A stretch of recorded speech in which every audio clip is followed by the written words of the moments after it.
नमस्कार और स्वागत है। आज हम एक काफ़ी अहम मसले पर गहराई से बात करने वाले हैं। ये कई छात्रों और उनके परिवारों को छूता है।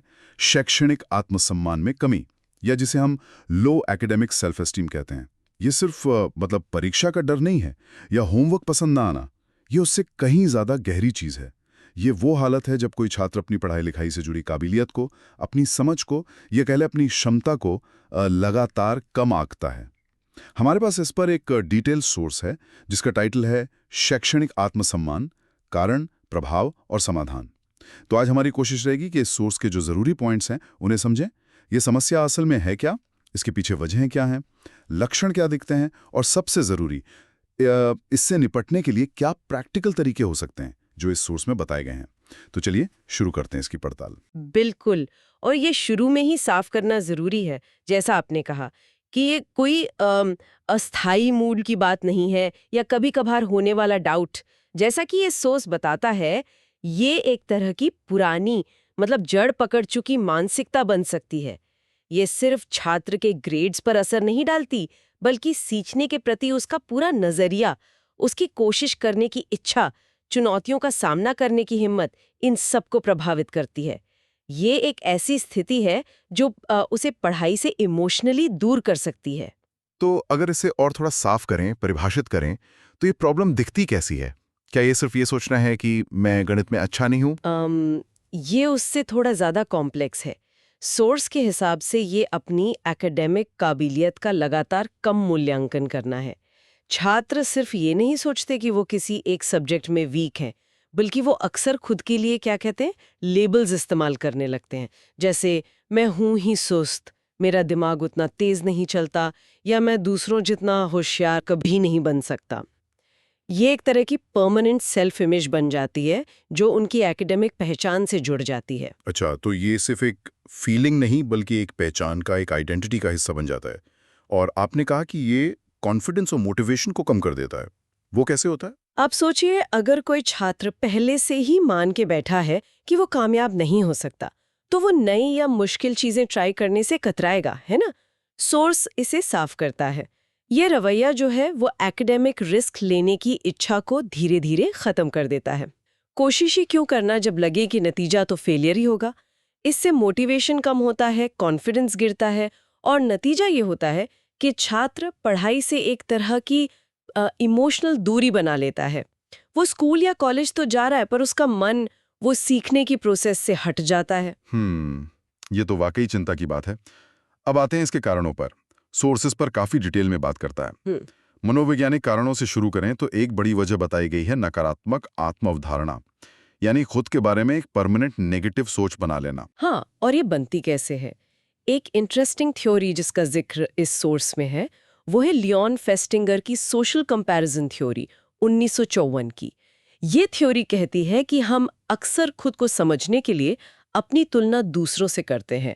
अब सोचिए, अगर कोई छात्र लगातार अपनी तुलना क्लास के टॉपर से कर रहा है या उन दोस्तों से जो जल्दी सीख लेते हैं, तो उसमें धीरे धीरे हीनता की भावना, इंफीरियॉरिटी कॉम्प्लेक्स जिसे कहते हैं, वो घर कर सकती है। वो अपनी अच्छी बातों को नजरअंदाज करके सिर्फ अपनी कमियों पर फोकस करने लगता है। मतलब आज का ज़माना जहाँ सोशल मीडिया पर हर कोई अपनी सक्सेस दिखा रहा है, वो इस तुलना वाली आदत को और बढ़ा सकता है। बिल्कुल। सॉस सीधे तौर पर सोशल मीडिया का जिक्र इंस्टीट्यूशनल फैक्टर्स में करता है, लेकिन ये साइकोलॉजिकल लेवल पर भी गहरा असर डालता है। हाँ, जब छात्र लगातार दूसरों की परफेक्ट एकेडमिक लाइफ देखते हैं, उनकी अचीवमेंट्स देखते हैं, तो उन्हें अपनी मेहनत, अपनी छोटी सफलताएं भी कम लगने लगती हैं। इसके अलावा शुरुआती एकेडमिक फेलियर्स भी बहुत मायने रखते हैं, खासकर बचपन में।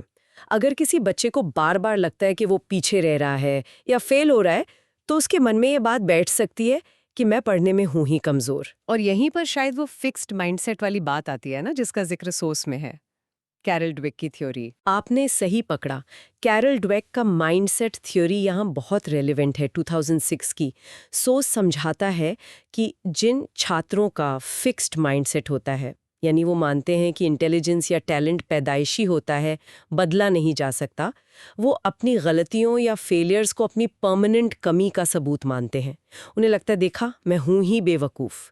इसके उलट ग्रोथ माइंडसेट वाले छात्र मानते हैं कि मेहनत और सीखने से काबिलियत बढ़ाई जा सकती है, इसलिए वो गलतियों को सीखने का एक मौका मानते हैं।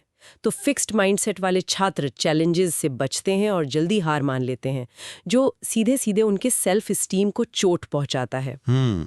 टीचर्स या पेरेंट्स का रोल भी इसमें अहम होता होगा। सोर्स नेगेटिव फीडबैक की बात करता है। बहुत अहम। अगर किसी बच्चे को लगातार टीचर्स या पेरेंट्स से ये सुनने को मिले कि तुमसे नहीं होगा, तुम कोशिश ही नहीं करते, या अपने भाई बहन को देखो, तो ये बातें बच्चे के मन में घर कर जाती हैं। वो इन बाहरी आवाज़ों को अपनी अंदरूनी आवाज़ बना लेता है और अपने आप को उसी नज़रिए से देखने लगता है। ये उसके सेल्फ वर्थ को, मतलब आत्म मूल्य को सीधे तौर पर कमज़ोर करता है। पारिवारिक और सामाजिक कारण भी जुड़े हुए लगते हैं। सोर्स में बहुत ज्यादा क्रिटिकल पेरेंटिंग या अवास्तविक उम्मीदों का जिक्र है। क्या इसका मतलब यह है कि पेरेंट्स की बहुत ज्यादा उम्मीदें भी नुकसान कर सकती हैं? बच्चे की क्षमता या इंटरेस्ट से मेल नहीं खाती तो वो लगातार खुद को कम महसूस कर सकता है। सोर्स एक और ज़रूरी बात बताता है, सिर्फ नतीजों पर आधारित तारीफ करना। जैसे बच्चा अच्छे नंबर लाया तो बहुत तारीफ हुई, लेकिन अगर उसने बहुत मेहनत की पर नंबर उतने अच्छे नहीं आए तो उसकी कोशिश को नज़रअंदाज कर दिया गया।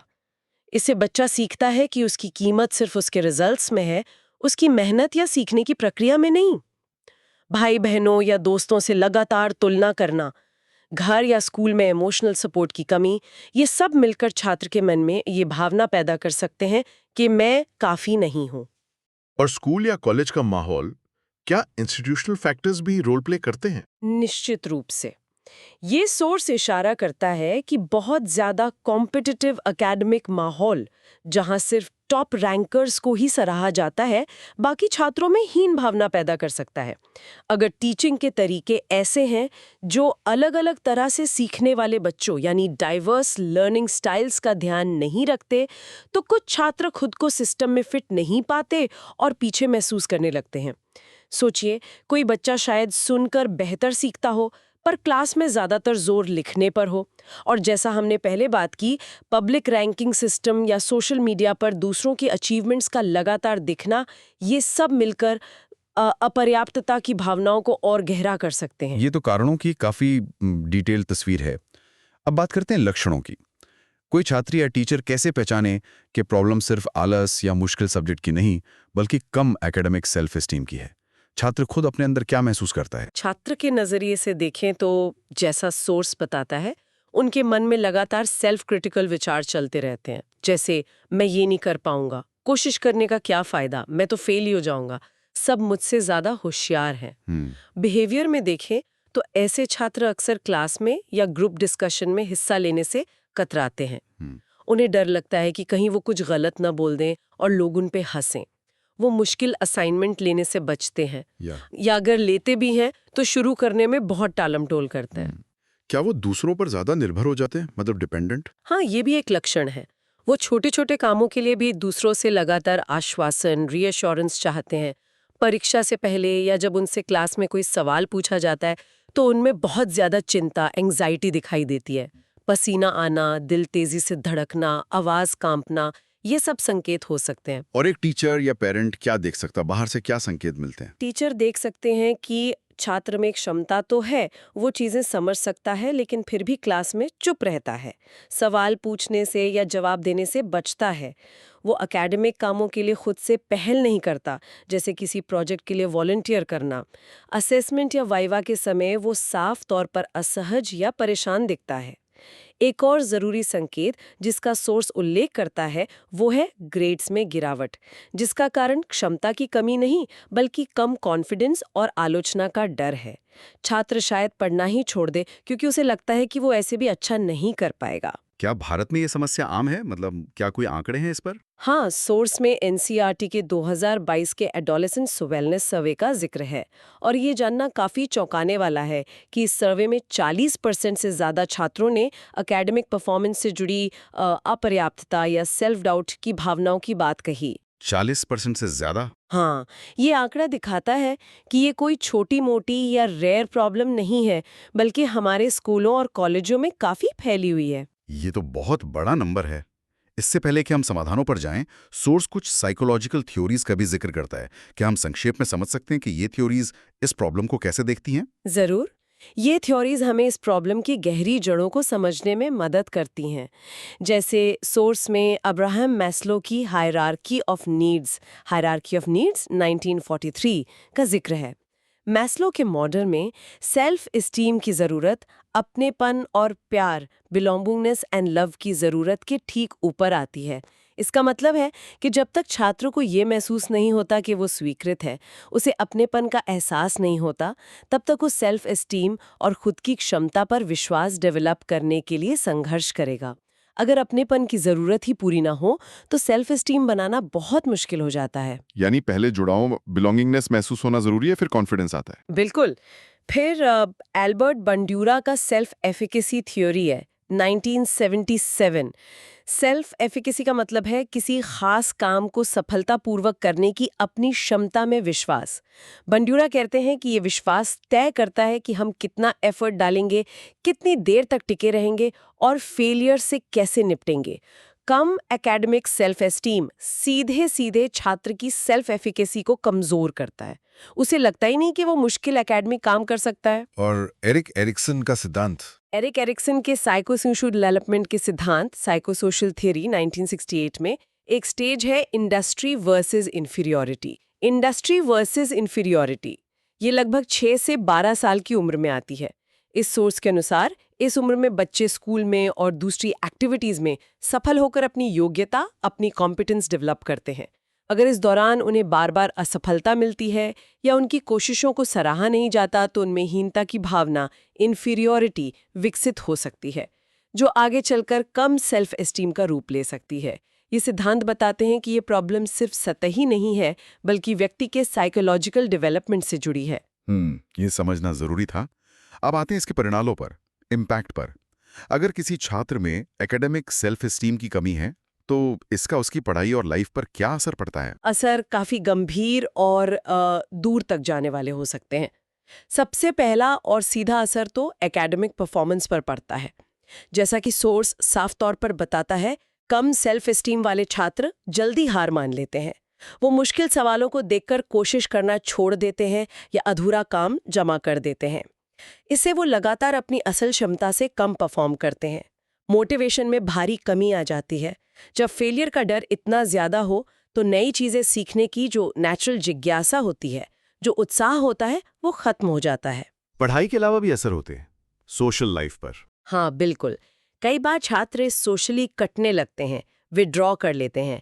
उन्हें डर होता है कि अगर वो ग्रुप में बोलेंगे या दोस्तों के साथ एकेडमिक चर्चा करेंगे तो उनका मजाक उड़ाया जाएगा या उन्हें कम समझा जाएगा। इसलिए वो ऐसी सिचुएशन से बचते हैं। लंबे समय तक सेल्फ डाउट में रहने से इमोशनल हेल्थ पर भी असर पड़ता है।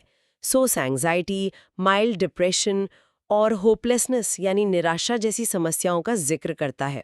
छात्र लगातार एक बोझ महसूस कर सकता है। और क्या इसका असर भविष्य पर, जैसे करियर चुनने पर भी पड़ता है? निश्चित रूप से ये एक बहुत महत्वपूर्ण परिणाम है जिस पर सोर्स ध्यान दिलाता है। कम सेल्फ एस्टीम के कारण छात्र अक्सर अपनी वास्तविक क्षमता और रुचियों को पहचान नहीं पाते। उन्हें लगता है कि वो मुश्किल या ज्यादा प्रतिष्ठित माने जाने वाले करियर के लायक नहीं हैं। इसलिए वो ऐसे करियर चुन लेते हैं जो उनकी क्षमता से कम होते हैं या जिनमें उनकी रुचि नहीं होती। इससे भविष्य में काम में असंतोष और अधूरापन महसूस हो सकता है। वो शायद उन मौकों को भी ठुकरा दें जिनके वो हकदार हैं, सिर्फ इसलिए क्योंकि उन्हें खुद पर भरोसा नहीं है। ये परिणाम तो वाकई चिंताजनक है, लेकिन अच्छी बात यह है कि सोर्स सिर्फ प्रॉब्लम बताकर नहीं छोड़ता, बल्कि समाधानों पर भी विस्तार से बात करता है। चलिए अब इन प्रैक्टिकल स्ट्रैटेजीज पर ध्यान देते हैं। सेल्फ हेल्प और रिफ्लेक्शन टेक्निक से शुरू करते हैं। पहला कदम है अपने नेगेटिव विचारों को पहचानना और उन्हें चैलेंज करना। सोर्स इसे कॉग्निटिव रीस्ट्रक्चरिंग जैसा कुछ कहता है।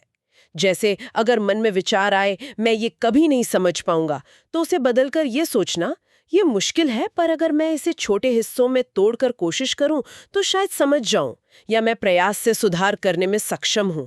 ये अपने आप से बात करने का तरीका बदलना है बेसिकली। और छोटी जीतों का जश्न मनाने की बात भी है, सेलिब्रेटिंग स्मॉल विंस। बिल्कुल। अक्सर हम सिर्फ बड़ी सफलताओं पर ध्यान देते हैं, लेकिन सोर्स कहता है कि हर छोटी अचीवमेंट को पहचानना और उसकी सराहना करना जरूरी है, चाहे वो मुश्किल सवाल हल करना हो या किसी टॉपिक को थोड़ा बेहतर समझना हो। इससे धीरे धीरे कॉन्फिडेंस बढ़ता है। एक और तकनीक है ग्रोथ जर्नल रखना। इसमें छात्र हर हफ्ते अपनी प्रोग्रेस, अपनी फेलियर्स और हर अनुभव से क्या सीखा, इस पर लिख सकता है। ये सिर्फ डायरी लिखना नहीं है, बल्कि अपनी सीखने की यात्रा पर गहराई से सोचना है। दूसरों से तुलना करने के बजाय खुद के विकास पर ध्यान देना भी इसी में आएगा। हाँ, ये बहुत जरूरी है। फोकस इस पर होना चाहिए कि मैं कल से आज कितना बेहतर हुआ हूं, न कि मैं दूसरों से कितना पीछे हूं। और एक और इंटरेस्टिंग तकनीक है पॉजिटिव विजुअलाइजेशन। इसका मतलब है किसी मुश्किल काम जैसे एग्जाम या प्रेजेंटेशन से पहले मन में ये कल्पना करना कि आप उसे सफलतापूर्वक कर रहे हैं। ये मेंटल तैयारी कॉन्फिडेंस बढ़ा सकती है। ये तो हुई सेल्फ हेल्थ की बात। अब आते हैं स्टडी और बिहेवियर से जुड़ी टेक्निक्स पर। सोर्स क्या सुझाव देता है? यहाँ कुछ बहुत ही प्रैक्टिकल चीजें हैं। पहला है गोल सेटिंग। बड़े डरावने लगने वाले लक्ष्यों के बजाय छोटे, मैनेजेबल और achievable short term goal set करना। जैसे आज मैं इस चैप्टर के 5 पेज समझूंगी, बजाय मुझे पूरी किताब खत्म करनी है। इससे सक्सेस का अनुभव जल्दी और बार बार मिलता है। दूसरा, टीचर से कंस्ट्रक्टिव फीडबैक मांगना। आलोचना से डरने के बजाय ये पूछना कि मैं इसे और बेहतर कैसे कर सकती हूँ। साथ मिलकर पढ़ना यानी स्टडी ग्रुप्स का क्या फायदा है? स्टडी ग्रुप्स बहुत मददगार हो सकते हैं। सोर्स बताता है कि क्लासमेट्स के साथ मिलकर काम करने से न सिर्फ सब्जेक्ट की समझ बढ़ती है, बल्कि एक दूसरे को सिखाने और मदद करने से एकेडमिक कॉन्फिडेंस भी बढ़ता है। छात्र देखते हैं कि दूसरों को भी कहीं ना कहीं मुश्किल आती है और वो अकेले नहीं है। एक और स्ट्रैटेजी है स्ट्रेंथ बेस्ड लर्निंग, यानी उन सब्जेक्ट्स या कामों पर पहले फोकस करना जिनमें छात्र नेचुरली अच्छा है। इससे उसकी कॉम्पिटेंस की भावना फिर से बनती है और फिर वो मुश्किल एरियाज में हाथ आजमा सकता है। सिंपल अफर्मेशंस का भी जिक्र है, जैसे मेरा एफर्ट परफेक्शन से ज्यादा मायने रखता है। क्या ये वाकई काम करते हैं? हाँ, अगर इन्हें समझदारी से इस्तेमाल किया जाए। ये सिर्फ रटने वाली बातें नहीं है, बल्कि खुद को ये याद दिलाने का तरीका है कि आपकी कीमत सिर्फ नतीजों में नहीं, बल्कि आपकी कोशिश, आपकी सीखने की प्रक्रिया और आपके विकास में है। ये परफेक्शनिज्म के प्रेशर को कम करने में मदद कर सकते हैं। अब बात करते हैं इमोशनल और लाइफस्टाइल से जुड़े सपोर्ट की। माइंडफुलनेस और एक्सरसाइज जैसी चीजें कैसे मदद कर सकते हैं? सोर्स इनकी अहमियत पर जोर देता है। माइंडफुलनेस प्रैक्टिस, जैसे कि गहरी सांस लेना या कुछ मिनट मेडिटेशन करना, एंग्जाइटी को कम करने और विचारों में क्लैरिटी लाने में मदद कर सकता है। जब मन शांत होता है तो सीखने पर फोकस करना आसान हो जाता है। फिजिकल एक्टिविटी यानी एक्सरसाइज का डबल फायदा है। ये मूड अच्छा करता है एंडोर्फिन रिलीज के कारण, और फिजिकली फिट महसूस करने से कॉन्फिडेंस भी बढ़ता है। क्या किसी मेंटर या गाइड की तलाश करना भी मददगार हो सकता है? बहुत ज्यादा। एक मेंटर, चाहे वो कोई टीचर हो, कोई काउंसलर हो या परिवार का कोई सदस्य, जो छात्र की क्षमता में विश्वास रखता हो और लगातार पॉजिटिव रीइंफोर्समेंट यानी तारीफ और प्रोत्साहन दे सके, वो बहुत बड़ा सहारा बन सकता है। सोशल मीडिया के यूज को लिमिट करने की भी सलाह देता है, खासकर उन प्लेटफॉर्म से जहां लगातार दूसरों से तुलना होती है और जलन या अपर्याप्तता महसूस होती है। और हाँ, पढ़ाई के अलावा हॉबीज में शामिल होना भी जरूरी है। जब छात्र किसी ऐसी चीज में अच्छा करते हैं जिसमें उनकी रुचि है, जैसे संगीत, खेल, कला, तो उनका कॉन्फिडेंस बढ़ता है, जो फिर उनकी पढ़ाई पर भी पॉजिटिव असर डाल सकता है। ये सब तो वो रणनीतियां हैं जिन्हें फौरन अपनाया जा सकता है। क्या कुछ लॉन्ग टर्म स्ट्रैटेजीज भी हैं जिन पर काम किया जा सकता है? हाँ, सोर्स कुछ ऐसी स्ट्रैटेजीज का भी जिक्र करता है जिनमें ज्यादा समय और एफर्ट लग सकता है, लेकिन उनका असर गहरा होता है। जैसे ग्रोथ माइंडसेट वर्कशॉप्स में हिस्सा लेना। ये वर्कशॉप्स छात्रों को ये समझने में मदद करती हैं कि इंटेलिजेंस फिक्स नहीं है और कोशिश से सक्सेस पाई जा सकती है। फिर है सेल्फ एफिकेसी ट्रेनिंग। इसमें छात्र धीरे धीरे मुश्किल कामों को हाथ में लेते हैं और उन्हें सफलतापूर्वक पूरा करके खुद को अपनी क्षमता साबित करते हैं। क्या प्रोफेशनल मदद जैसे काउंसलिंग की भी जरूरत पड़ सकती है? बिल्कुल। अगर सेल्फ एस्टीम की कमी बहुत गहरी है और छात्र की मेंटल हेल्थ पर असर डाल रही है, तो एकेडमिक काउंसलिंग या थेरेपी बहुत मददगार हो सकती है। एक ट्रेन्ड प्रोफेशनल उन गहरी जड़ों तक पहुंच सकता है जो शायद खुद से या सामान्य सहारे से ठीक ना हो पा रही हों। एक और ज़रूरी लॉन्ग टर्म स्ट्रैटेजी है रेजिलियंस, यानी लचीलापन विकसित करना। इसका मतलब है फेलियर्स और मुश्किलों को सीखने की प्रक्रिया का एक नॉर्मल हिस्सा मानना, न कि अपनी पहचान पर एक धब्बा। ये समझना कि गिरकर उठना ही असली जीत है। और सबसे जरूरी शायद वो माहौल है जिसमें छात्र सीखता है, एनवायरनमेंट। आपने बिल्कुल सही कहा। सोर्स इस पर बहुत जोर देता है।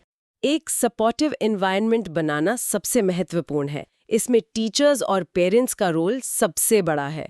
उन्हें लगातार पॉजिटिव रीइंफोर्समेंट का इस्तेमाल करना चाहिए, सिर्फ नतीजों की नहीं बल्कि कोशिश की सराहना करनी चाहिए, और गलतियों को डांटने के बजाय सीखने के अवसर के रूप में देखना चाहिए।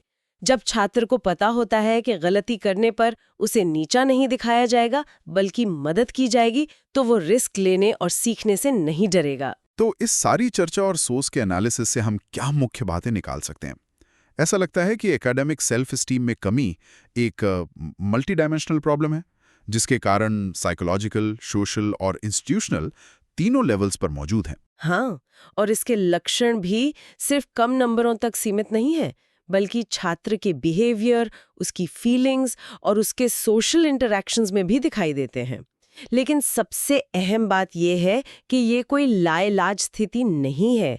इस सोर्स ने हमें कई प्रैक्टिकल और ठोस रणनीतियां दी हैं, सेल्फ हेल्प से लेकर बिहेवियरल टेक्निक्स और इमोशनल सपोर्ट तक। और ऐसा लगता है कि इन सभी समाधानों के केंद्र में एक ही आइडिया है, फोकस को सिर्फ फाइनल रिजल्ट या परफॉर्मेंस से हटाकर कोशिश, प्रोग्रेस और सीखने की प्रक्रिया पर लाना, उस ग्रोथ माइंडसेट को अपनाना जहां हर चैलेंज एक मौका है। बिल्कुल। और यहाँ एक विचार है जिस पर शायद हमें आखिर में सोचना चाहिए, जो सोर्स के स्टूडेंट डेवलपमेंट टूल किट, जिसमें सेल्फ असेसमेंट, रिफ्लेक्शन और पॉजिटिव आदतें शामिल हैं, से भी जुड़ता है। हमने आज एकेडमिक सेल्फ एस्टीम की बात की, लेकिन ये सिद्धांत सेल्फ डाउट को चैलेंज करना, छोटी जीतों का जश्न मनाना, तुलना के बजाय विकास पर ध्यान देना, गलतियों से सीखना, क्या ये जीवन के दूसरे एरियाज पर भी लागू नहीं होते? सोचिए, काम की जगह पर, रिश्तों में या कोई नया स्किल सीखते समय, क्या इन जगहों पर भी कॉन्फिडेंस डगमगा सकता है? और क्या यही रणनीतियां वहां भी मददगार हो सकती हैं? एकेडमिक दायरे से परे जीवन के और किन पहलुओं में ये जरूरी हो सकता है कि हम अपने सेल्फ क्रिटिकल विचारों को चुनौती दें और अपनी छोटी छोटी कामयाबियों को भी पहचानें? ये एक सवाल है जो हमें अपने साथ ले जाना चाहिए।